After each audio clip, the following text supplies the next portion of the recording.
Bon.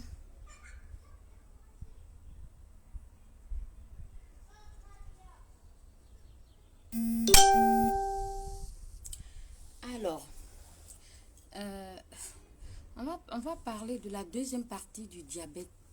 Voilà. On va parler de la deuxième partie du diabète. C'est quand même une maladie chronique qui ronge pas mal de monde. Et je pense que le petit coup d'hier, là, hier ou avant-hier, beaucoup de personnes sont revenues pour me dire, voilà, la Zambrotte, c'était un peu trop magistral, on n'a pas bien compris. Attendez, il y a un peu de soleil. On n'a pas bien compris, donc du coup, je me suis dit, voilà, je vais essayer de le refaire, mais de façon la plus vraiment simple possible. Comme ça, si vous voulez me laisser des messages, rentrez tout de suite dans l'inbox, comme ça, moi, je lis les questions et je vous réponds. C'est vraiment la deuxième partie. J'espère que ça sera la dernière. Là, si vous avez bien compris, je ferai plus de troisième partie. Voilà. La troisième pathologie qu'on va prendre le 31 mars, ça sera le cancer de la prostate chez les hommes. Donc les hommes, prenez vos tabourets. Le 31 mars, il y aura le cancer de la prostate. Donc le diabète, c'est quoi? Je vais vraiment faire simple aujourd'hui. Ça ne sera pas magistral. D'accord? Donc voilà le plan qu'on va suivre. Déjà, on va se poser la question. Qu'est-ce que c'est le diabète? C'est quoi le diabète? Voilà. On va vraiment faire simple pour ces pays. Le diabète, alors je vais me présenter, hein. Je suis la Zambrotte sur la toile, les gens me connaissent, je suis activiste web maintenant, comme je vous ai dit, et du coup, faut que vous me connaissez, voilà, faut que je me présente un peu, pour que vous sachiez un peu qui je suis, voilà. D'autres disent que je suis médecin, je ne suis pas médecin, voilà.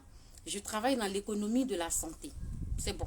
Je m'arrête là, je travaille dans l'économie de la santé, parce que ma profession en elle-même, je n'ai pas le droit à la pub de cette profession. Si je me fais prendre, ils vont croire que sur Facebook, je fais la publicité de ma profession et c'est interdit dans l'ordre de mon métier. Voilà, dans chaque métier, on a des ordres. Voyez, je vous donne un exemple, on a l'ordre des médecins, l'ordre de... Voilà, vous voyez, il y a des ordres. Et moi, chez moi, c'est interdit que je dise exactement, voilà, avec précision. C'est juste pour ça parce que je suis interdite à la pub de mon travail. C'est comme si je faisais la publicité et c'est interdit. C'est pour ça. Donc, retenez seulement que je travaille dans l'économie de la santé. C'est ça mon job en fait. Donc, le diabète, là, on va faire très simple maintenant. D'accord? Voilà. Donc, il y a quelqu'un qui m'a dit, voilà, la Zambrotte, ça, c'est les diabétiques qui doivent le faire. Mais je ne vois pas trop de spécialistes diabétiques sur la toile venir expliquer les choses terre à terre pour les populations afin de sauver les vies. Je n'ai pas encore vu ça. Voilà. Ils le font dans des conférences qui sont payantes, ils ont le droit, parce que c'est une propriété intellectuelle. Quand tu t'es formé, que tu as des connaissances, eh bien, tu fais dans les conférences et que c'est payant. Voilà, tu ne divulgues pas tes informations, ton savoir gratuitement. Donc, ils font payant. Mais moi, j'ai fait le choix, voilà, d'envoyer quelques informations sanitaires vraiment à la population et je pense que c'est important. On doit maintenant renvoyer les gens vers l'essentiel, vers ce qui est important, vers ce qui va pouvoir sauver les vies, que de passer tout notre temps dans la distraction. C'est bien beau aussi, hein, de se distraire, ça c'est important, ça oxygène le cerveau, mais de temps en temps, on doit aussi pouvoir ramener les personnes à l'essentiel, à la réalité. Et on sait tous que la santé n'a pas de prix, il n'y a rien de plus vital que la santé. Voilà pour ma petite introduction. Donc, on va bien parler du diabète, mais de la façon la plus simple possible aujourd'hui, de sorte que je me répète, qu'on n'ait pas une troisième séance sur le diabète à faire. On va faire simple. Ça ne sera pas magistral, hein, ça sera terre à terre. On va se poser la première question. Le diabète même, c'est quoi? Le diabète, c'est une maladie chronique, d'accord, qui est auto-immune. C'est-à-dire que tes propres anticorps vont venir s'attaquer à un organe, à un de tes organes dans ton organisme. Et cet organe qui est attaqué en premier là, c'est le pancréas. Vous voyez, ça là, c'est facile à comprendre jusque là, voilà. Donc ton pancréas là, c'est lui. Quand il est attaqué de façon auto-immune par tes propres anticorps, il va devenir un peu défectueux, il va être défaillant, il va être paresseux, ou il peut être complètement mort. Et quand il est complètement mort, tu es dans les difficultés. Pourquoi? Pourquoi c'est le pancréas que lui, quand il est mort, tu es dans les difficultés? Pour la simple et bonne raison que c'est notre pancréas là qui fabrique une hormone spéciale qu'on appelle l'insuline. C'est tout. Comme c'est le pancréas qui fabrique une hormone qu'on appelle l'insuline, et que cette hormone insuline-là, son rôle, c'est de baisser ton taux de sucre dans le sang. C'est pour ça qu'on l'appelle hormone hypoglycémiante. C'est le pancréas seul qui fabrique ça. Il faut savoir que le corps humain a besoin de sucre pour que le cerveau même puisse être oxygéné, pour qu'on puisse avoir de l'énergie. Quand par exemple des gens vont passer des examens, je leur dis toujours, il faut prendre un carreau de sucre sur toi. Si jamais tes cellules nerveuses sont un peu affaiblies, un carreau de sucre va t'apporter de l'énergie et puis ça diminue aussi le stress.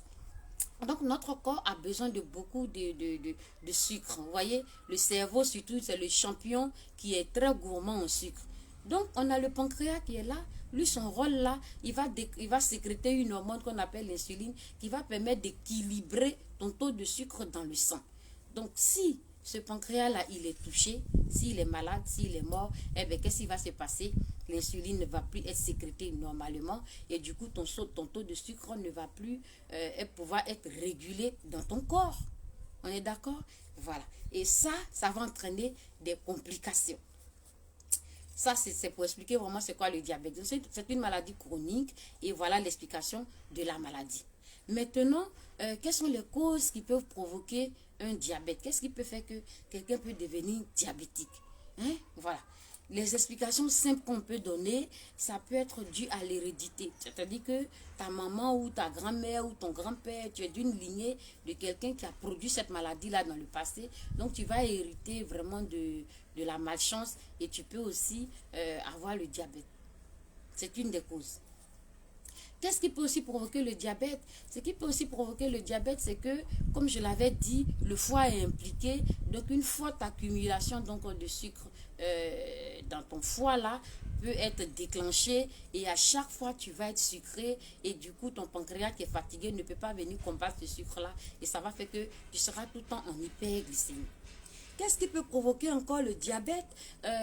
Les personnes qui mangent tout et n'importe rien, qui mangent trop sucré, eh bien, qu'est-ce qui va se passer? Il va y avoir trop de sucre du coup, vous voyez? Donc voilà, l'obésité, les gens qui sont en surpoids, qui sont vraiment, l'indice de masse corporelle au-dessus de 30 là, voilà, c'est 30 ou 35, ces personnes-là peuvent aussi cela peut provoquer le diabète à l'intérieur de leur organisme. Qu'est-ce qui peut encore provoquer le diabète? Donc, je vais essayer de faire un peu le tour sans vraiment faire ça de façon magistrale. La sédentarité, tu ne fais rien, tu es à la maison, tu manges tout et rien. Voilà, tu te recycles les chocolats, les yaourts, enfin, les bonbons par-ci, par-là. Tu peux t'envoyer du diabète. Vous comprenez? Qu'est-ce qui peut encore provoquer le diabète? Eh bien, le stress. Le stress peut induire au diabète. Quelqu'un qui va vivre un événement émotionnel choquant dans sa famille ou autour de lui ou au travail ou une situation vraiment de choc post-traumatique peut sécréter des situations à l'intérieur de ton organisme qui vont générer l'apparition du diabète. Vous comprenez? Donc, on va rester dans qu'est-ce qui peut provoquer, voilà. Et du coup, il y a tout ça. D'accord? Donc, on a défini le diabète. Qu'est-ce qui peut provoquer le diabète? Là, je fais vraiment simple. Après, quand on a défini le diabète, on se dit qu'est-ce qui peut provoquer le diabète? On va aller maintenant regarder quels sont les différents types de diabète. Voilà. On a pas mal de types de diabète. On a le diabète de type 1 qu'on appelle le diabète juvénile. Ça, c'est un diabète qui attrape les enfants, les jeunes et les adolescents. D'accord? Il faut savoir que ce diabète-là, lui, c'est lorsque le pancréas est complètement défectueux. Lorsque ton pancréas est complètement paresseux, lorsque ton pancréas ne peut vraiment pas sécréter l'insuline, tu as un manque d'insuline et là, tu es dans la classe de diabète de type 1 qu'on appelle, tu deviens insulinodépendant. Ça veut dire que sans l'insuline, là, ton pancréas ne peut plus rien faire. Donc, on doit t'envoyer de l'insuline. Vous comprenez? Donc, tu deviens insulinodépendant. Le diabète de type 2, lui, il touche les personnes à maturité, d'accord? Entre 35, 40, 50 ans là-bas, tu peux attraper un diabète pour des raisons et autres qu'on a pu évoquer et encore d'autres qu'on n'a peut-être pas évoquées. D'accord? Donc ce diabète de type 2, là, en réalité, c'est le diabète des adultes. Hein. Lui, il est le moins mauvais aussi parce que lui, il peut être réglé juste au travers des médicaments qu'on prend par la bouche en péros, les antidiabétiques oraux. Il peut être tout de suite régulé au travers du respect de l'alimentation, des règles hygiéno-diététiques. Le diabète de type 2, il n'est pas trop sévère. Mais dans ce diabète-là, il y a différentes catégories que je vous avais dit. Le résistant, le déficient, voilà. D'accord? Bon, là, je pense que je suis encore 5. Parce que les gens qui sont revenus vers moi qui m'ont dit, je suis perdu, je suis paumé. Donc, je vais faire vraiment 5. Donc, tu as le type 1 et tu as le type 2. Tu as le gestationnel qui attrape la femme enceinte parce que au cours de sa grossesse là, il y a eu une décharge importante de glucose au niveau de son placenta. Donc ça fait que elle a les symptômes du diabète, elle est vraiment diabétique et tout ça là. Mais heureusement après l'accouchement, ce diabète gestationnel là, il part après l'accouchement en général. D'accord, j'espère que vous suivez et que ma voix sort bien. Je crie pas trop là. Je crie pas trop. Je vais voir le retour ici. Si jamais on m'envoie des questions aussi, on ne sait jamais. D'accord? Donc si vous m'envoyez des questions, je vais en même temps lire ici. Bon, là je ne vois toujours pas de questions, je continue. Voilà. Donc on a vu ça. Maintenant qu'on a vu qu'est-ce que c'est que le diabète, qu'est-ce qui peut provoquer le diabète, il y a beaucoup de choses. La prise de traitements à base de corticoïdes peut générer un diabète. La mauvaise hygiène de vie peut entraîner un diabète. Voilà. Donc retenez bien tout ce que j'ai cité là. Donc après ces deux étapes-là, on va aller maintenant se dire, bon, si quelqu'un est diabétique, qu'est-ce que la personne doit faire? Qu'est-ce que la personne doit savoir? Qu'est-ce que la personne doit éviter? Quelles sont les complications du diabète? Donc les complications du diabète, oui, Marie Adou, ma grand-mère, je te fais un gros bisou. La force tranquille, gros bisou. Mag Dassé, épouse, gros bisou. Posez les questions en même temps parce que c'est la deuxième partie du diabète. Et si je vois que vous avez bien compris, on ne reviendra plus dessus. Donc, le diabète, il est compliqué. Pourquoi? Pourquoi il énerve les gens? Parce qu'il est contraignant, On l'appelle maladie pour riches. Alors, quand tu es diabétique, tu es obligé de contrôler ton taux de glycémie dans le sang tous les jours. Voilà, pour savoir si tu es en hypoglycémie ou si tu es en hyperglycémie pour adapter donc un traitement. Hypoglycémie, ça veut dire que ta glycémie est en dessous de la norme, qui est entre 0,8 et 1,20. D'accord? Donc, si toi, tu as 0,7, tu as 0,6, 0,5, c'est pas bon.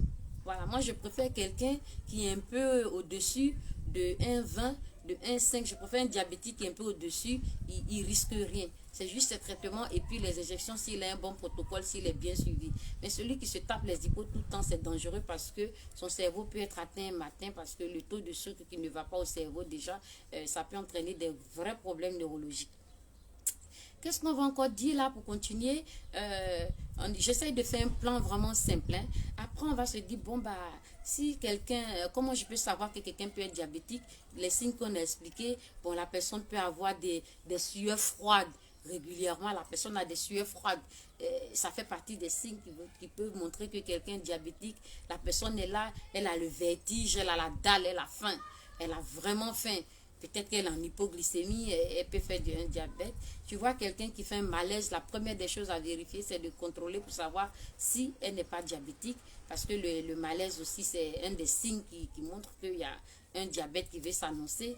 Quelqu'un qui est là, qui va uriner régulièrement, qui va uriner 1, 2, 3, il va aux toilettes, 1, 2, 3, il va aux toilettes, 1, 2, 3, il prend de l'eau, il boit, vraiment, c'est pas, tu vois que tu bois trop sans arrêt, tu pisses sans arrêt, enfin, tu urines sans arrêt, ça peut être aussi un signe de diabète. Donc, il faut vraiment surveiller tout ça, que la personne fait un malaise, la personne est là, elle a des tremblements, tu vois ça, tu dis, on va aller contrôler, on va aller faire une prise de sang.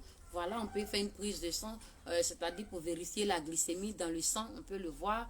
On peut aussi aller faire ce qu'on appelle l'hémoglobine glyquée pour vérifier le reflet de ta glycémie sur les 3 mois précédents. Voilà, on peut faire ça pour savoir s'il n'y a pas un diabète qui est caché.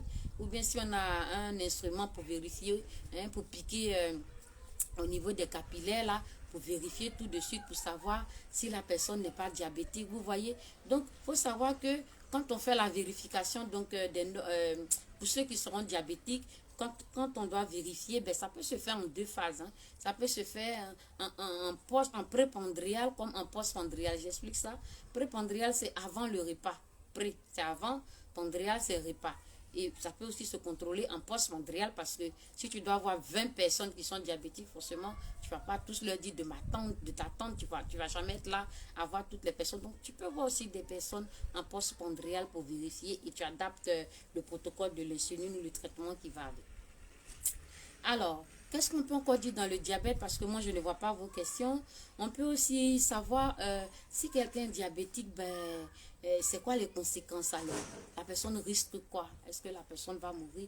La personne peut mourir s'il n'y a pas un suivi parce que c'est une maladie pour riches, comme j'ai dit. Il faut que tu aies vraiment tes bandelettes, ta glycémie, tes aiguilles. Il faut que tu aies ton lecteur. Et je vous avais dit hier aussi qu'il y a plusieurs trucs qu'ils ont trouvé encore, des lecteurs qu'on adapte au bras, des téléphones, des bolus, il y a plein de choses pour pouvoir vraiment contrôler le diabète. Donc, quand quelqu'un est diabétique, ça veut dire que son pancréas ne va pas bien, il doit contrôler sa glycémie capillaire minimum 3 fois par jour, c'est conseillé en prépondrial avant le repas. Comme ça permet de voir la glycémie réelle. Mais s'il a contrôlé après le repas, c'est pas grave.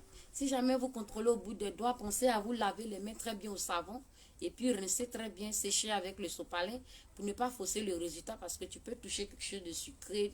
Même les portières, là, tout ce qu'on touche, il peut avoir des molécules de glucose dedans. Et quand tu piques, tu vérifies, tu vois que la glycémie est élevée, tu t'envoies beaucoup de bolus d'insuline alors qu'il ne fallait pas et tu te fous en hypo.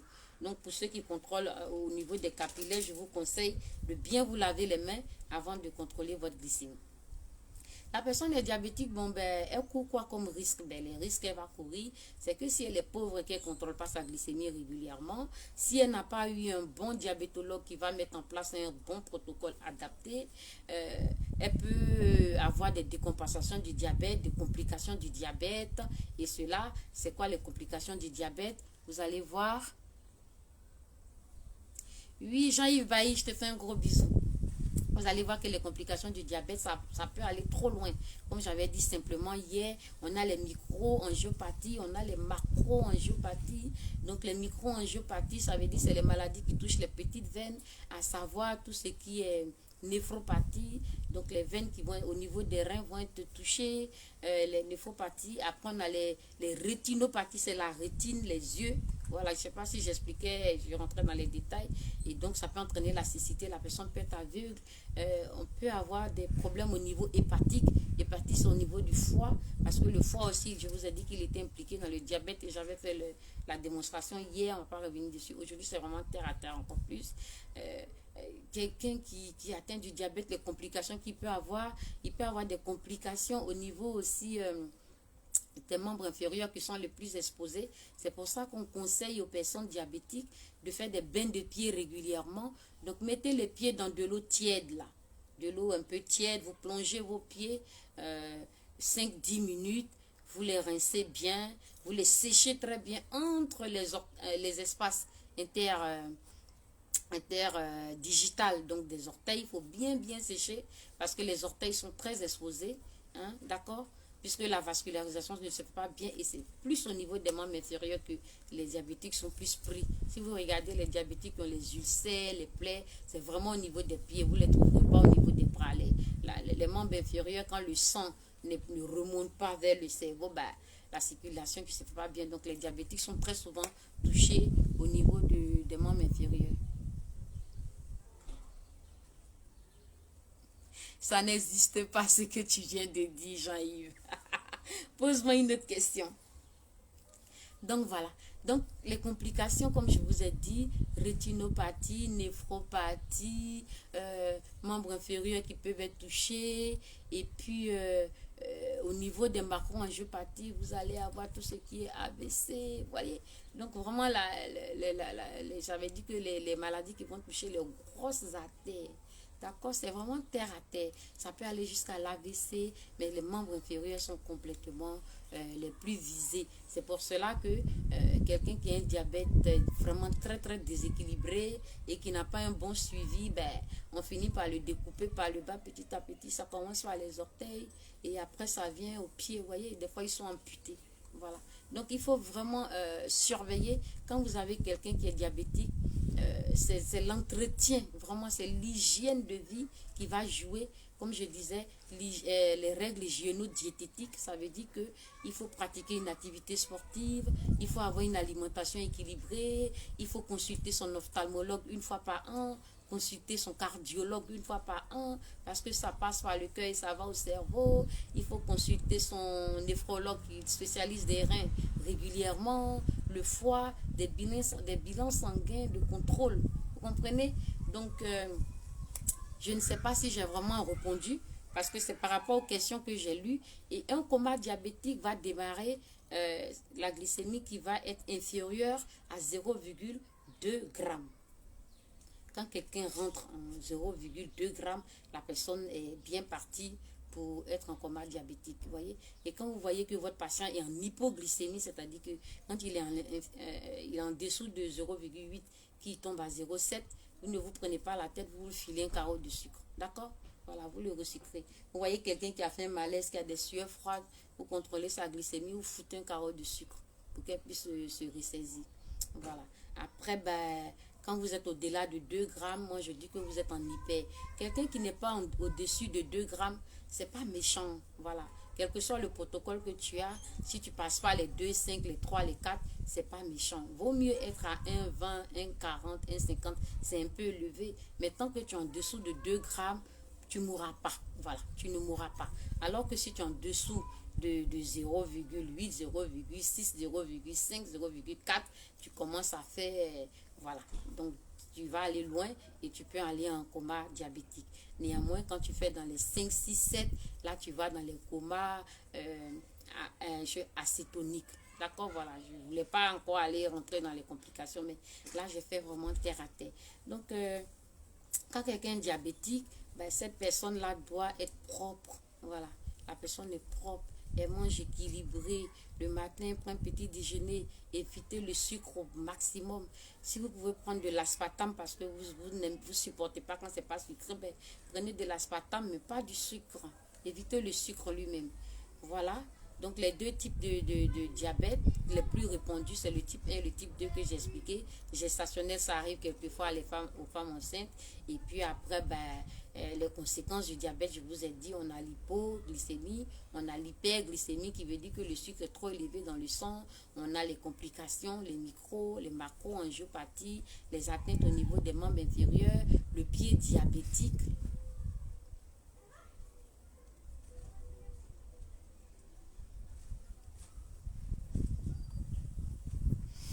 Alors, je veux lire une question là. Ah non, non, non, bonjour madame, ma question est, une femme enceinte peut transmettre le diabète à son bébé? Le diabète est-il héréditaire? Merci. Alors, merci beaucoup. Comme je l'ai dit dans les causes du diabète, le diabète peut être héréditaire. Ça fait partie des facteurs de risque du diabète. Si vous avez une maman qui a été diabétique dans la vie ou un papa qui a été diabétique dans la vie, eh bien, vous pouvez hériter ça. On les appelle les diabètes de malheur. C'est les diabètes de pas de chance. Voilà. Vous dites dans votre lignée quelqu'un a été diabétique, vous pouvez être diabétique. Ça peut tomber sur vous. Si votre maman est diabétique, vous pouvez sauver. Ça peut attraper votre soeur, ça peut attraper une soeur. Donc, si vous avez une maman diabétique, commencez à vous surveiller. Ouais. Le diabète a un facteur super héréditaire. Maintenant, une femme enceinte, est-ce qu'elle peut contaminer le bébé pendant qu'elle est diabétique? Ici, non. Parce que la prise en charge de la femme ici, c'est très très rigoureux. Le bébé, il est à l'intérieur de son placenta. Donc la décharge là va se faire sur le placenta. Donc c'est déversé au niveau des glandes exocrines. Bon, vous voyez, à l'extérieur. C'est pour ça que c'est la mère qui est diabétique. Mais en général, ça ne contamine pas l'enfant. Non, non, non. Toutes les femmes enceintes qui ont eu des diabètes gestationnels, le bébé n'a pas encore été diabétique. Et c'est un diabète qui part une fois que le bébé est né. Il s'évacue très rapidement.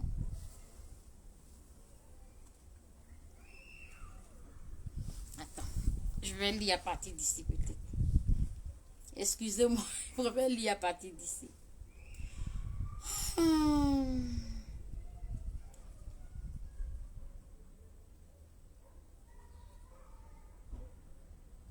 Alors, tu peux contrôler ta glycémie et tu as 3 grammes, je crois, parce que tu ne m'as pas mis l'unité.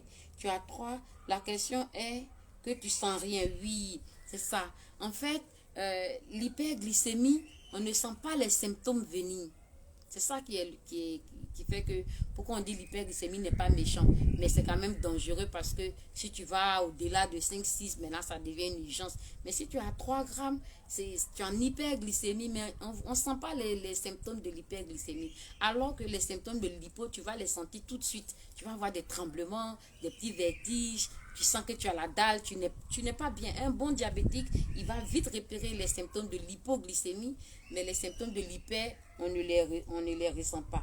Oui, tu me dis, c'est pas grave. Si, c'est grave. C'est pour ça que il faut que tu saches où tu es. C'est pour ça qu'il faut contrôler 3 fois par jour. Si tu as contrôlé le matin, tu as géré selon ton protocole et tes traitements, tu attends à midi, tu contrôles, et le soir, tu contrôles. Il n'y a pas de problème. Et tu sais, tu t'envoies tes silos d'insuline, miss ou rapide, ou la lente, comment c'est positionné, selon ton protocole. Il faut savoir que la lente, c'est 1 fois par jour et que les rapides, c'est matin, midi et soir. Et on peut les cumuler aussi avec les miss.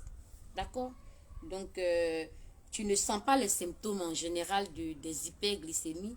Par contre, les hypos, tu les sens. Mais pour ne pas faire des supra-hyperglycémies, c'est pour ça qu'on dit de contrôler. Donc, quand on contrôle, c'est pas que pour l'hypo, on contrôle aussi pour les hyper. Voilà.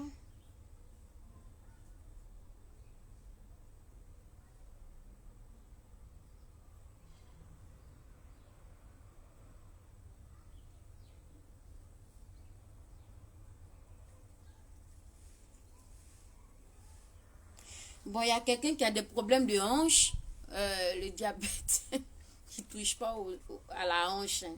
Ça peut être encore un autre problème. Voilà. Un problème articulaire, ça. Au niveau des articulations.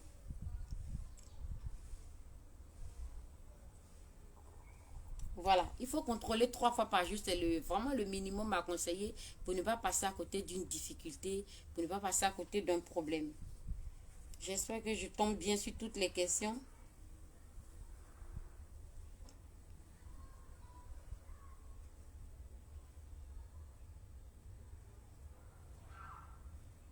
Voilà, donc c'est ça. Donc je vais continuer encore. Si j'ai des questions, je vais les lire. Envoyez-moi vite vos questions parce que ce genre de direct là, j'aime pas trop durer.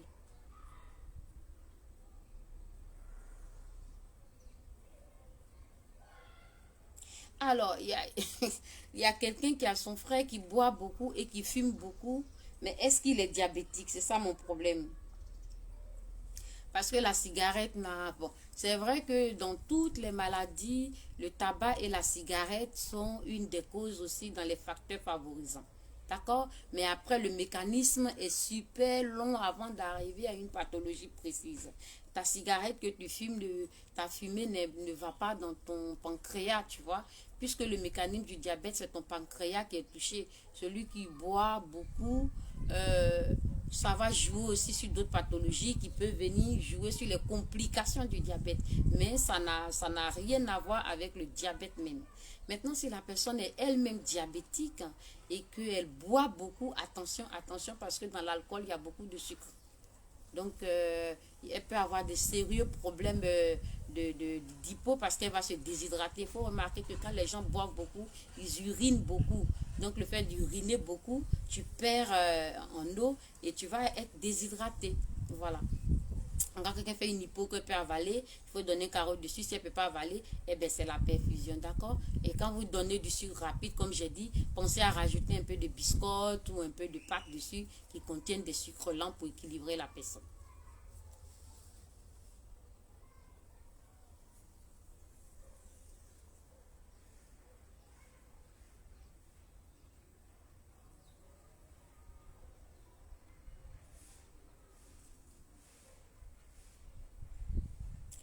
Alors, donc il y a une autre question. On dit, est-ce vrai que trop de sucre abîme aussi Les vaisseaux, oui. Les artères. Et si oui, combien de grammes et sur quelle durée? Ouh. Il veut savoir le taux de ceux qui sont capables d'abîmer une artère. Je te dis que quand tu as à partir de 5 à 6 grammes, ça veut dire que tu es en hyperglycémie plus. Et quand tu es en hyperglycémie plus, tu me fais revenir au foie. Et c'est ça que les gens n'ont pas aimé parce qu'ils m'ont dit qu'ils n'ont pas compris ce mécanisme. Tu vas rentrer vraiment au niveau de l'acétose. Voilà. Et ça peut jouer sur quoi tu m'as dit? Bien sûr, ça va aller abîmer tes artères. Mais tout se passe au niveau des vaisseaux. D'accord?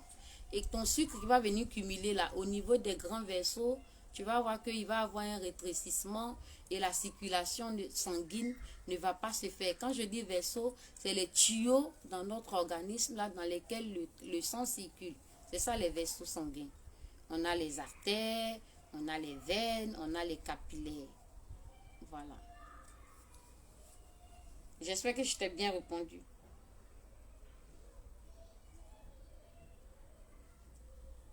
Donc, tes artères peuvent être touchées parce que c'est pour ça qu'on te parle de macro-angiopathie qui vont toucher les problèmes au niveau du cœur. Tu comprends? Et tu sais que le cœur, là, c'est des grandes artères. Comment le cœur irrigué, c'est une pompe. Le jour qu'on va faire un cours sur l'hypertension artérielle, je vais bien vous parler du cœur et comment la circulation se fait et comment quand on a les dépôts de gras ou de sucre, quelles difficultés ça peut créer. D'accord? Mon cas quoi? Sois salué. Voilà. Est-ce que vous avez encore des questions?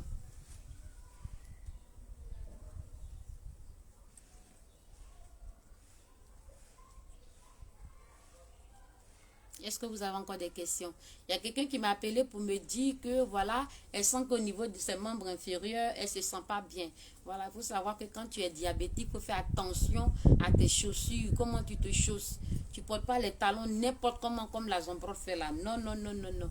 Tu ne mets pas n'importe quelle chaussure parce que le diabète, il guette les pieds, il adore les pieds. C'est pour ça que je vous ai dit de faire les bains de pieds régulièrement, de voir une pédicure pour gérer au niveau des orteils, pour couper les orteils, les ongles des pieds qui ne doivent jamais être coupés à ras. Parce que si jamais il y a une ouverture, ça commence à être rongé. Ah oui, le diabète, il adore les membres inférieurs. Ibrahim Daniel, je te fais un gros bisou, Brisaï. D'accord? Donc les pieds, attention, bain de pieds, une pédicure qui coupe, elle est la spécialiste de ça. Elle va bien couper vos orteils de sorte que ça ne soit pas à ras. Elle va les limer, c'est propre. Et vous, vous laissez vos pieds plonger dans l'eau, un peu de l'eau tiède. Ça va aider à une bonne vascularisation. Vous avez des chaussures adaptées, des chaussures orthopédiques adaptées.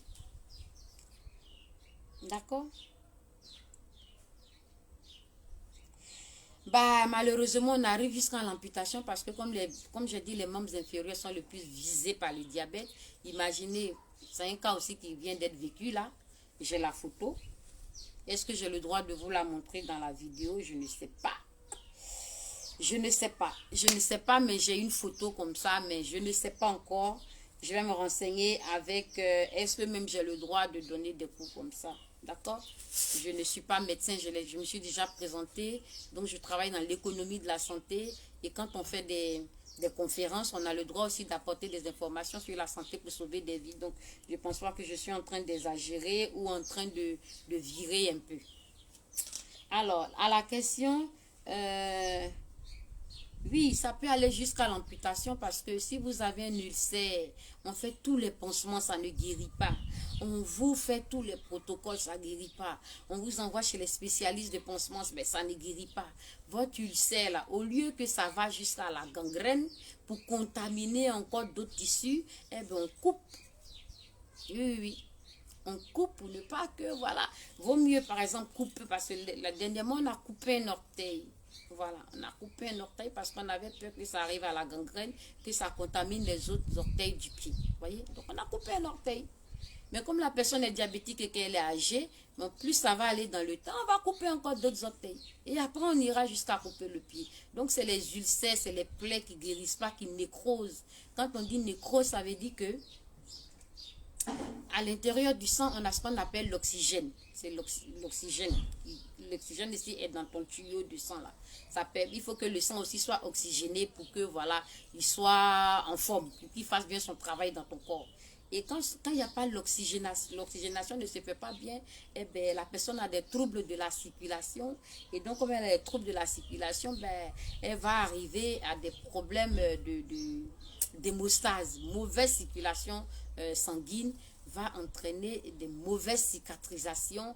Et donc, le sang va cailloter, ça va noircir, c'est ça qu'on appelle la nécrose. La nécrose, ça veut dire qu'il y a plus d'oxygène dans cette partie de ton corps où le sang circule, là, il n'y a plus d'oxygène. Et du coup, au lieu que ça soit rouge, là, normal, ça devient tout noir. Donc quand tu entends, on te dit que quelque chose a nécrosé, ça veut dire que déficit d'oxygénation, déficit de circulation sanguine, les tissus profonds sont touchés, ils sont morts, et du coup, bah, le pied, il est là comme ça, et puis qu'est-ce qu'il fait? Il va te dire que je suis mort, je suis foutu. Il devient tout noir. C'est ça la nécrose. Et on est obligé d'amputer.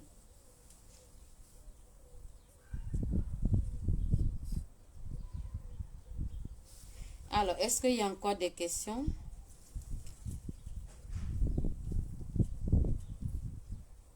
Justement, c'est ce que j'ai dit, il y a des véritables problèmes. On parle d'hémostase parce que c'est des gens qui ne coagulent pas bien. Ça, c'est quand on va parler des gens qui sont sous anticoagulants. Vous voyez? Ça, c'est... Voilà, mais c'est un peu ça. Un problème voilà, d'hémostase. Ça veut dire que il n'y a pas une bonne jonction au niveau de tes molécules. Par exemple, si je prends de l'eau dans 2 verres d'eau et que je veux vérifier qu'un côté est hémostasé et l'autre, celui qui a un problème d'hémostase, c'est celui qui va commencer à coaguler un peu. L'eau n'est pas équilibrée. Voilà. L'équilibre, elle n'est pas bien liquidifiée, elle n'est pas bien équilibrée. Bon, c'est comme par exemple, tu parles une langue, tu la comprends, mais tu ne sais pas comment la traduire de façon terre à terre. Donc, c'est ça. Quand on a un problème de moustache, effectivement, on a un problème, c'est lié au manque d'oxygène. Mais est-ce que les gens vont comprendre c'est quoi une moustache? Mais quand je parlerai de ça dans un autre cours. Merci Kimora As. Voilà. Lorient Bayoro, je te fais un gros bisou, t'as pas entendu? Je lis juste les questions. J'espère que c'est la deuxième partie du diabète et la faim, quoi. Ceux qui sont revenus là. Ceux qui sont revenus, qui ont fait les questions. Si vous avez vos questions, posez-les parce que ça va être pénible de revenir sur la même maladie 3 fois.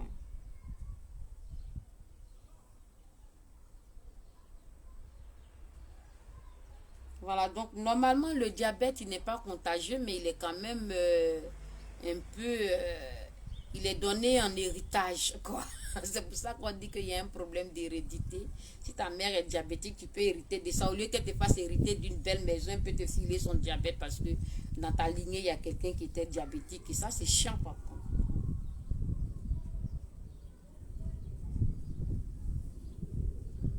Oui, trop de sucre abîme les vaisseaux. Eh bien, combien de grammes? Ben, au-delà de 5 grammes, tu es déjà en l'air. Hein. Voilà. Donc, les personnes qui sont en hypo,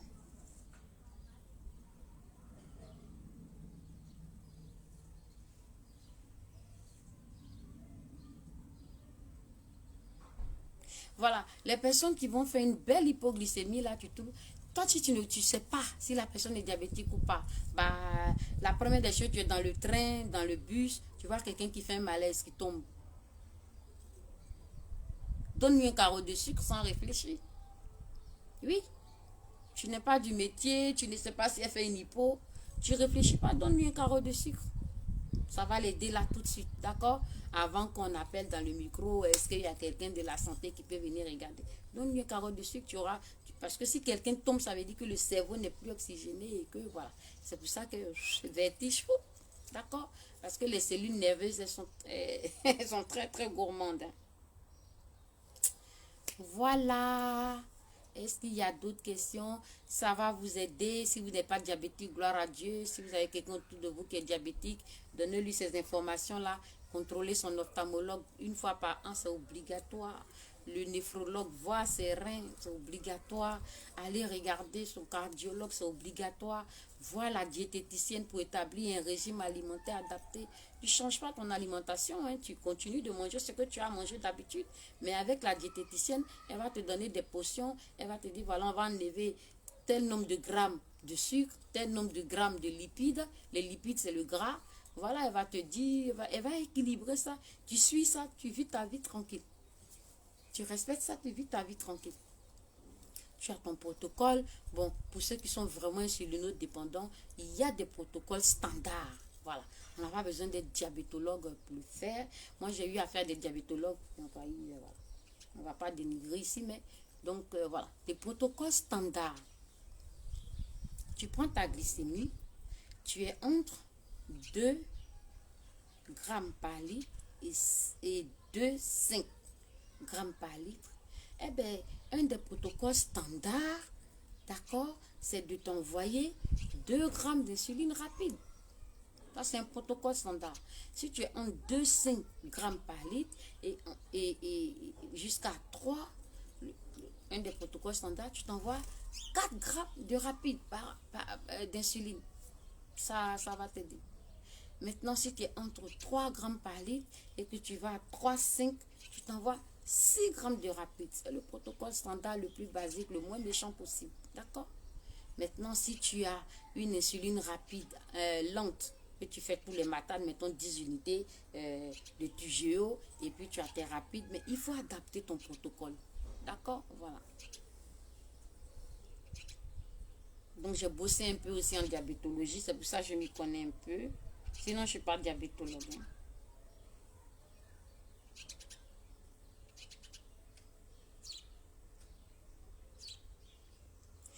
Alors, quel gramme est raisonnable le soir avant de se coucher?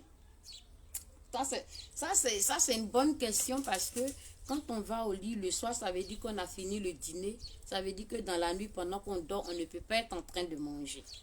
Donc, alors, quel gramme peut être... Si tu es à... Comment? Il faut être dans la norme, tu dors tranquille. Mais si tu vas te coucher, que tu vois que ta glycémie est à 0, ça veut dire que tu es limite 0,8 alors que tu es dans la norme. La norme commence de 0,8 à 1,20. Toi, tu as 0,8. Tu as fini de manger et puis tu as 0,8. Ça veut dire que tu avais fait de l'hypo. D'accord? Maintenant, tu rentres dans la norme limite, en début de norme. Eh bien, avant d'aller te coucher, je te conseille de prendre un petit jus d'orange avant de dormir. Parce que si tu es déjà à 0,8 que tu vas dormir alors que tu ne mangeras pas toute la nuit, le matin tu vas te retrouver grave en hypo. Donc si tu es déjà à 0,8, prends un jus d'orange et puis tu dors. Maintenant, avant de dormir, si tu es à 2, tu dors tranquille. Le matin, tu vas descendre.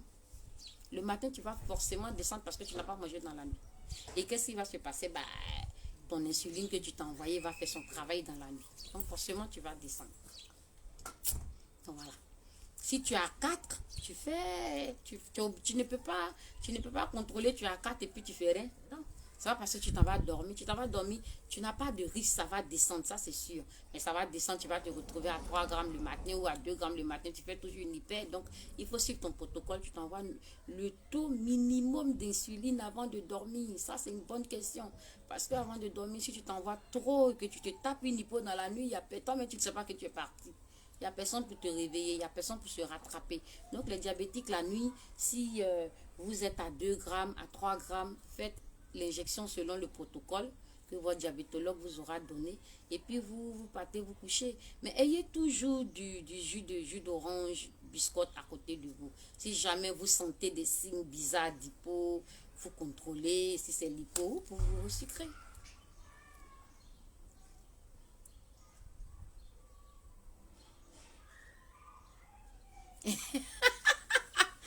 Oh, qui m'aura activé le modèle de la robe. Merci. Donc voilà, je suis avec vous pour vos questions. Parce que je ne parlerai plus du diabète. Enfin, je ne parlerai plus, on reviendra. Voilà, donc avant d'aller dormir, si tu es en 2 grammes, 3 grammes, 4 grammes. Tu regardes selon ton protocole. Tu t'envoies pas beaucoup. Tu t'envoies le minimum basique qu'on t'a dit. Si tu dois mettre du rapide, tu mets ton rapide, ta rapide. Et puis tu dors tranquille. Mais faut pas oublier, si tu es à la limite, au seuil, resucre-toi un tout petit peu. Prends un peu de jus d'orange avant de dormir pour éviter de tomber en hypo. D'accord? Je pense que l'explication est simple. On parle de coma diabétique lorsque la glycémie est à partir de 0,2 g. Quand tu es en 0, c'est-à-dire 0,2 g, 0,1, tu n'es plus conscient. Tu es en coma diabétique. Quand tu es à 0,3, c'est une grosse hypo. On peut encore te taper, et puis te filer une cuillère de confiture tout de suite, ça va t'aider. 0,4, on peut te taper, te filer une cuillère de confiture, ça va aller. Mais quand tu descends et que tu as 0,2, là c'est les veines. Là on place tout de suite le garrot, on te perfuse en G30%. Tu descends à 0,1, tu es en coma. 0,1, 0,15, 0,2, tu es en coma. Mais si c'est 0, tu es déjà mort. Donc je ne parle pas de 0. Mais quand tu as 0,1, des fois même 0,1, si on a loupé ta veine, vite fait, tu es mort. Donc 0,1, 0,2. La personne qu'on a rattrapée, une fois c'est à 0,21, 0,2 quoi. Et les virgules plus, d'accord? Donc 0, tu es mort. 0,1 limite, tu es mort. Mais 0,2, on peut, là tu peux plus avaler, là tu es hagard. Là tu as les yeux hagards maintenant. On va essayer de te garder conscient. On te parle régulièrement pour ne pas que tu partes. On te tapote.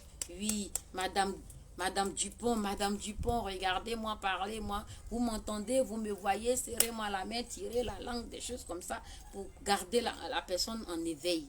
Mais il faut aller très vite dans les veines pour que la personne puisse, pour que le sucre puisse vite remonter au cerveau, pour que la personne se réveille.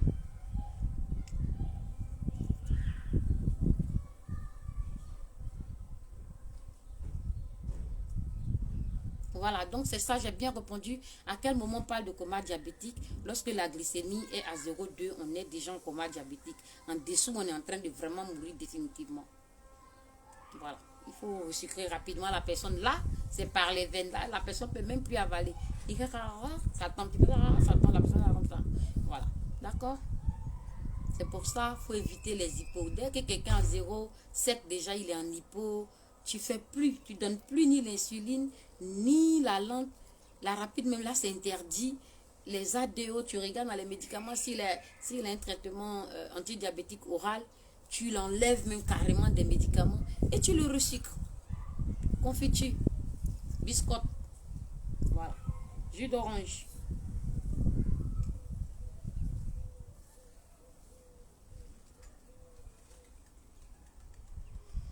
Vous n'avez plus de questions, donc c'est les absents maintenant qui vont me poser des questions. Je pense que ça va se faire en inbox.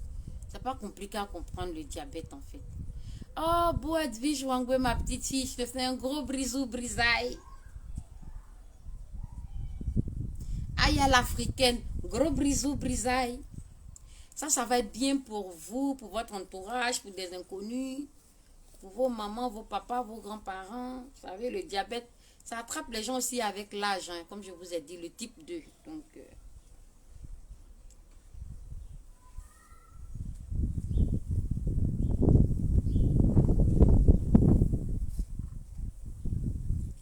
Mireille Enta, gros bisous. Là, vous avez vu, quand c'est le coup magistral, je salue personne, j'y vais, tac, tac, tac, tac, je coupe.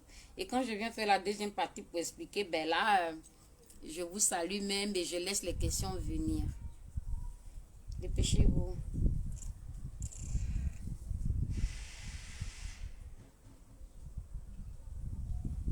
Ah oui, 0,1 la personne part. Hein? 0,1 la personne part. Là, c'est pas bon. On rattrape à 0,2. Là, il faut pas louper la personne. Quand tu as mis le garrot là, tu es directement avec ton caté dans la veine et puis tu envoies le. Sinon, la personne, c'est bye bye. Au revoir. Ah oui, Kimora. oui, à 0,1 la personne part. Hein. Faut pas traîner. Faut pas traîner. Tu prends ton chariot d'urgence, tu perfuses la personne sans réfléchir. Ah bam, Daniel Smith, je te fais un gros brisou brisaille.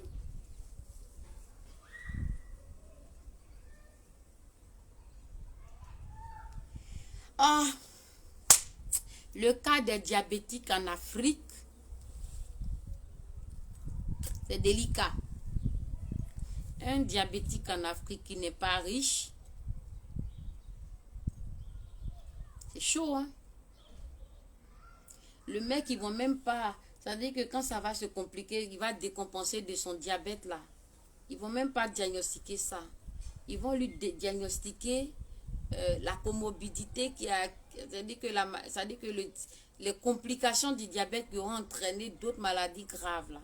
Et encore, s'ils ne sont pas loupés dans le diagnostic, encore bon, on peut revenir en arrière et je me demande même, bon, c'est chaud en Afrique. Hein.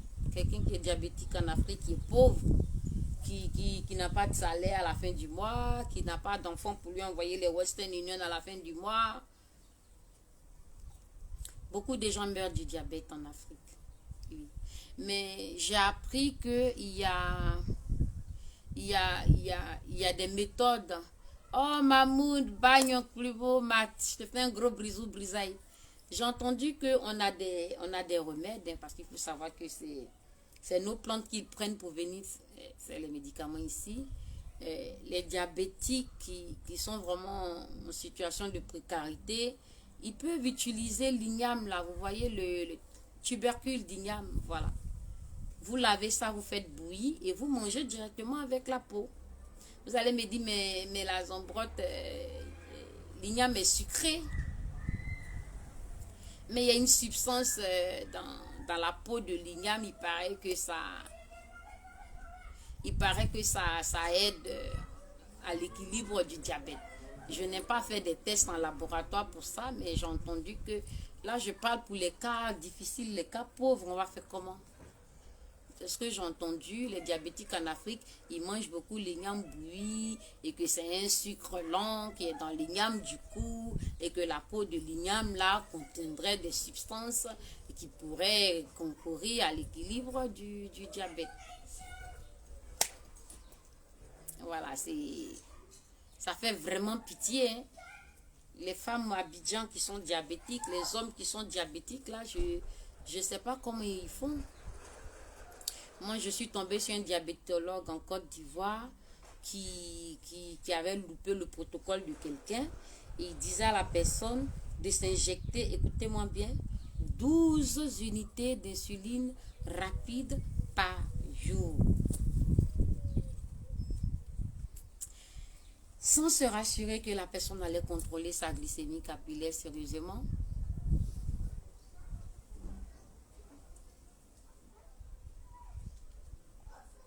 Il n'y a pas de souci puisque l'insuffisance rénale fait partie des micro-angiopathies. On peut attaquer directement l'insuffisance rénale parce que c'est une des conséquences graves du diabète aussi. Donc ça fait qu'on va toujours rester dans la même pathologie. Il y a tellement de pathologies. Moi je passe au cancer de la prostate, mais on reviendra à l'insuffisance rénale, on reviendra à l'hypertension artérielle. Mais l'insuffisance rénale, je note. Ok, je note l'insuffisance rénale. Le traitement optimal, c'est la dialyse forcément. Quand on est insuffisant rénal, c'est de faire des dialyses à répétition. Donc, je vais prendre ça en considération. Comme j'ai beaucoup ignoré les hommes, parce que j'ai fait le cancer du sein, j'ai fait col de l'utérus, et puis, ouais, c'est ça, j'ai fait col de l'utérus. Et du coup, je voulais faire un peu pour les hommes, la prostate qui fatigue beaucoup les hommes en fait. Comme ça, je fais par famille de pathologie.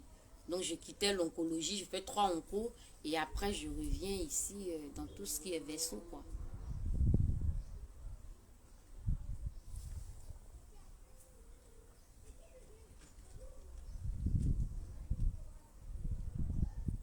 Tu dis quoi? C'est mieux de suivre. Oh, merci Kimura Az. Mais il faut tout pour faire un monde, hein. Voilà. Donc, c'est en parlant tout au long de ça, bon, si ça peut tout rentrer dans les oreilles de nos politiques là, parce que comme je disais, c'est la vie qui va jouer sur le développement d'une nation. C'est parce que vous avez vos talents, vous avez vos génies, vous avez vos enfants intelligents, vous avez des gens qui ont de quoi apporter. C'est ça qui va ramener l'économie dans un pays. Et les gens ne meurent pas comme ça, comme des mouches à l'hôpital parce que les soins ne sont pas adaptés. Celui qui meurt là, peut-être que c'était l'espoir de sa famille qui allait construire 2 immeubles pour sa mère, pour que cette mère-là, quand elle est malade, elle peut soigner dans les vrais hôpitaux, vous voyez. Donc, les gens meurent jeunes. C'est vraiment triste. On perd aussi nos talents dans ces morts-là.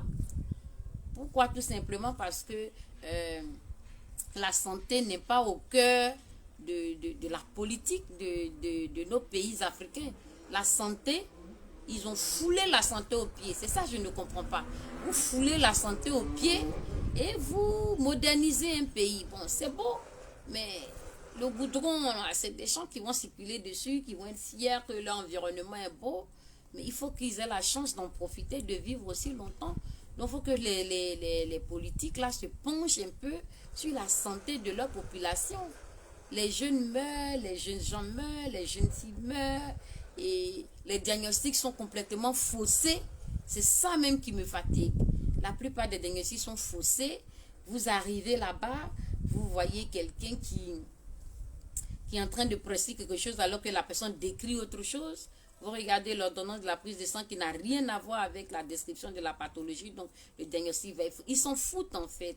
En fait, c'est... Comment on appelle... L'escroquerie a tellement pris le dessus. La vie humaine n'a plus d'importance. Hein? Vous partez consulter un médecin, il va vous aligner le même chapelet de bilan sanguin qu'il vous avait donné il y a 2 mois. Là. Il va vous redonner ça encore. Vous partez payer la même somme, vous revenez. Vous voyez? Les techniques de soins ne sont pas respectées. Il y a un ami de mon mari qui a appelé la dernière fois. Il dit qu'il avait une douleur là. Bon, il décrivait un peu comme si c'était une sciatique. Et vous savez qui lui a fait l'injection? Vous savez qui lui a fait l'injection? Sa femme.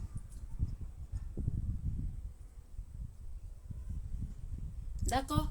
Sa femme qui est, comment on appelle ça, les filles de salle ou aides-soignantes là, c'est elle qui lui fait l'injection d'intramusculaire, les amis.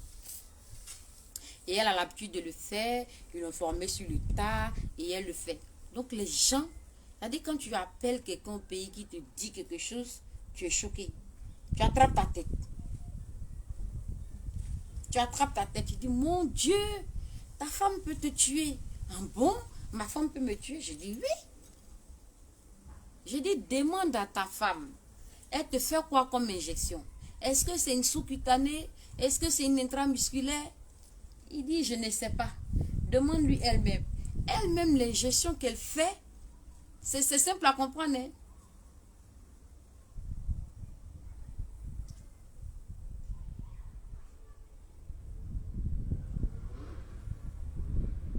Merci beaucoup, Kimura Az. Elle-même là, elle ne sait pas si l'injection qu'elle fait là, c'est une sous-cutanée ou si c'est une intramusculaire. Ça, c'est de 1. Maintenant, c'est pour ça que je dis les gens doivent... Il faut se pencher sur la santé, il faut former les gens. Tu dois savoir c'est quoi une intramusculaire, tu dois savoir c'est quoi une sous-cutanée, mon Dieu. Bon, elle ne sait pas. Et quand elle fait son injection là à son mari, bon, bah, il se sent mieux, il se sent bien. Je dis, tu vas te sentir bien jusqu'au jour où tu vas mourir. C'est ta femme qui va te tuer. Il dit, ah bon, je dis oui, oui. Déjà, elle ne sait pas si c'est une sous-cut, elle ne sait pas si c'est une intramusculaire. Il n'y a pas de problème. Mais admettons que c'est une intramusculaire qu'elle te fait, mon frère. Sache que l'intramusculaire, la demande à ta femme, c'est quoi le site d'injection d'une intramusculaire? Question encore. Question de base. Pour quelqu'un qui s'amuse à réaliser un soin sur un être humain.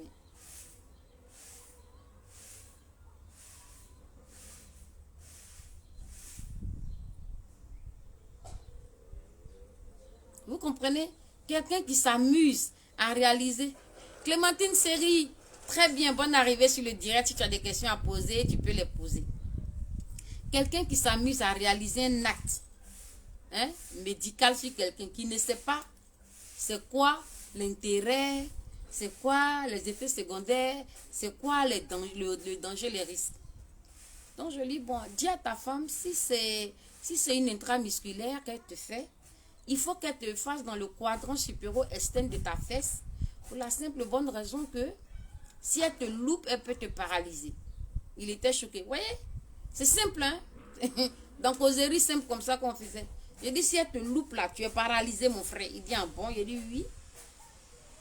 Parce qu'il faut qu'elle pique dans le quadrant supérieur externe de ta fesse. Et il faut qu'elle vérifie le retour veineux pour être sûre qu'elle n'est pas dans le nerf sciatique. Parce que si elle a envoyé le produit dans ton nerf sciatique, tu es paralysé direct. Information très simple. Et du coup, il a flippé, il a passé sa femme. Elle dit, ah, nous c'est comme ça on fait ici, oh. C'est comme ça on fait d'habitude, oh. Ah, nous c'est comme ça, oh. J'ai dit, hein? Vous voyez? On dit quelqu'un, oh, lui là, il est mort hier. Ah, lui là, il est mort. Oh, mais les sorciers de sa famille là, il y a trop de sorciers.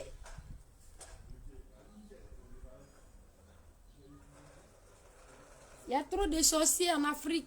Ma maman, on m'a dit qu'elle est sorcière, le pasteur m'a dit ça, le marabout m'a dit ça, voilà, elle m'a tué pourtant. Mais il allait bien, je l'ai piqué. D'habitude, quand je pique, il va bien, mais aujourd'hui, là, il est mort. Mais c'est toi qui l'as tué. Vous comprenez? Donc voilà, surveillez bien vos membres inférieurs, vos pieds, pédicures, bains de pieds. Séchez bien dans les espaces interdigitales des orteils. Mettez des chaussures orthopédiques, des chaussures plates. Ne mettez pas les talons pointus comme la zombrotte. Les chaussures trop serrées, évitez ça. Voilà, parce que le diabète, il guette les pieds propres. Il adore les pieds. Voilà. Et puis, vous faites le contrôle comme on a dit. Voilà, je ne vais pas me répéter. Pour ceux qui n'étaient pas là, vous pouvez aller voir le début du direct. Et ce genre de direct, normalement, on ne doit pas passer plus d'une heure. Donc, si vous n'avez plus de questions, je vais raccrocher. Ah, il y a quelqu'un qui veut appeler. D'accord, ben, je vais appeler. Et puis, prendre la question de la personne.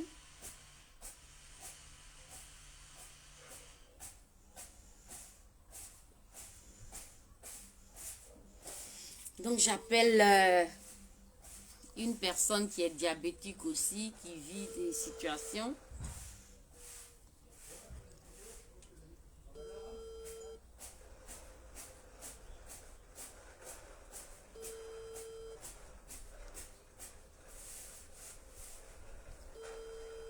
Bon, en attendant que la personne décroche. Donc, voilà. Vous pouvez appeler en inbox si vous avez quelque chose à dire pour aider. Et puis, on va conclure notre direct. Il y a des gens qui veulent parler, je crois.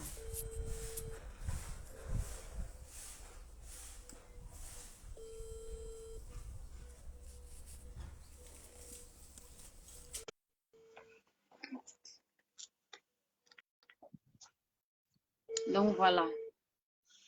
Ah, comment appeler, s'il vous plaît? Comment appeler? Ben, Clémentine Série, moi, je suis en train de t'appeler. Hein. Donc, si tu es toujours sur le direct, décroche ou sinon, Clémentine Série, c'est toi qui veux appeler, mais j'ai ton numéro, donc je suis en train de t'appeler. Après, les personnes à ajouter peut-être. Bon, bah, voilà. Donc, Clémentine Série, j'ai lancé l'appel parce que j'ai ton contact inbox. Tu veux appeler, mais je t'ai appelé en inbox, tu ne décroches pas. Donc, je ne peux pas faire autrement. Donc, s'il n'y a pas d'autres questions, on va boucler notre direct. Et je crois que là, maintenant, ça sera en inbox. Je ne ferai plus. Je vais avancer un peu sur le direct, sur le diabète. Là.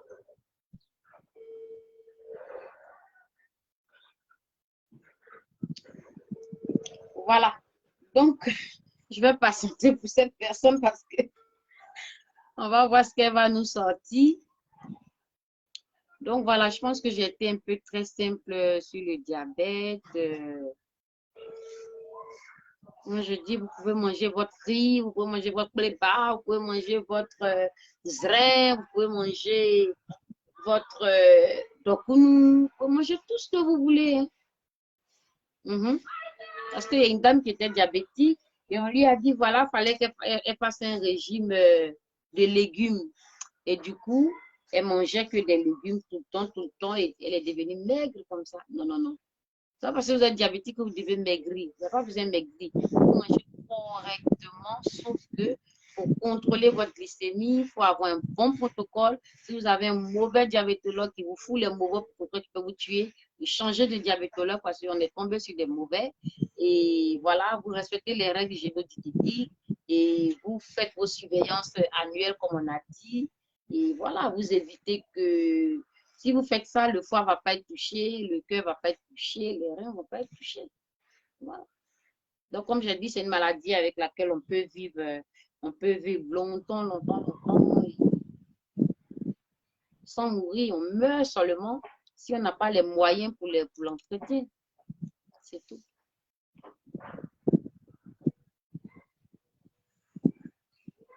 Oui, Dorothée Apo, quand tu contrôles ta glycémie que tu as, bon, si tu es à jeun, surtout, tu te lèves le matin, tu n'as pas encore mangé et tu contrôles ta glycémie que tu as 1 gramme de, tu es diabétique.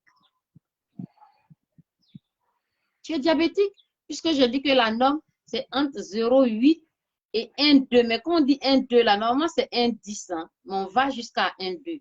Mais si tu te lèves le matin à jeun, tu as piqué ton doigt, c'est-à-dire que tes doigts sont propres. Tu n'as pas touché quelque chose du sucre au machin. Et puis, tu as piqué ton doigt, tu as regardé que tu as 1 gramme de par litre. Ça veut dire que tu es diabétique, il faut aller rapidement consulter. Quelqu'un qui n'est pas diabétique, il contrôle sa glycémie, il doit être à 1 gramme, à 1,5, à 1,10, à 0,8, à 0,90. Tu n'es pas diabétique. Mais quand tu es à partir de 1,2 à jeun, tu es diabétique.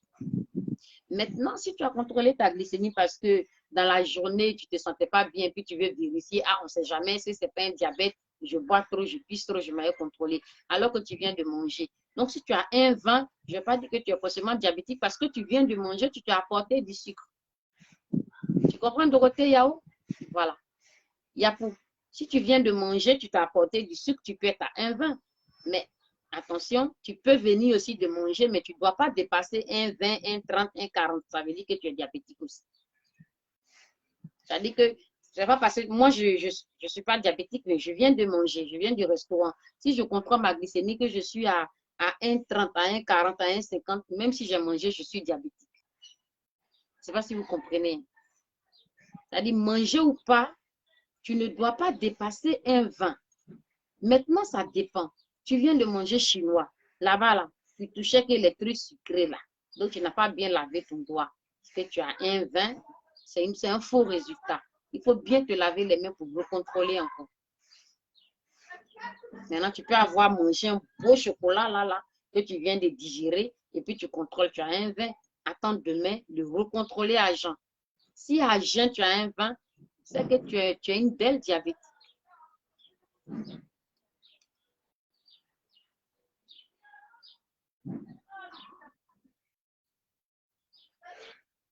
Alors, tu dis que tu es sous insuline. Oui, ta soeur est sous insuline tous les jours. Est-ce que ta soeur est sous insuline tous les jours? Est-ce que c'est normal ce que tu veux savoir? Oui. Si elle, Wassia, si ta soeur est insulinodépendante, ça veut dire qu'elle dépend de l'insuline. Son pancréas est mort. Tu comprends? Son pancréas ne donne plus l'insuline qui est l'hormone hypoglycémique qui va venir réguler le taux de sucre. C'est-à-dire quand le glucagon arrive, l'insuline arrive et puis tu es dans les normes là. Le pancréas, il fabrique plus cette hormone-là. Donc, tout ce qu'elle va manger là, tu vas voir que le taux de sucre sera élevé. Son taux de sucre sera élevé. Donc, comme son pancréas ne peut plus libérer l'insuline pour réguler son taux de sucre dans le sang, eh bien, on va lui envoyer des injections d'insuline tous les jours, matin, midi et soir, selon sa glycémie, selon son protocole. C'est normal. Si tu ne lui envoies pas son insuline pour réguler sa glycémie, bah, elle va te taper des hyper, des hyper, des hyper. C'est vrai qu'on dit les hyper sont mieux que les hypos parce que les hypos tuent vite. Mais les hyper peuvent tuer quand ils sont au-delà de 6 et 7 à I.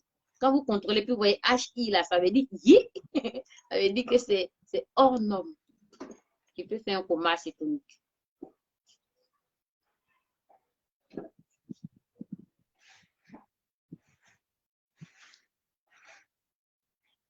Voilà.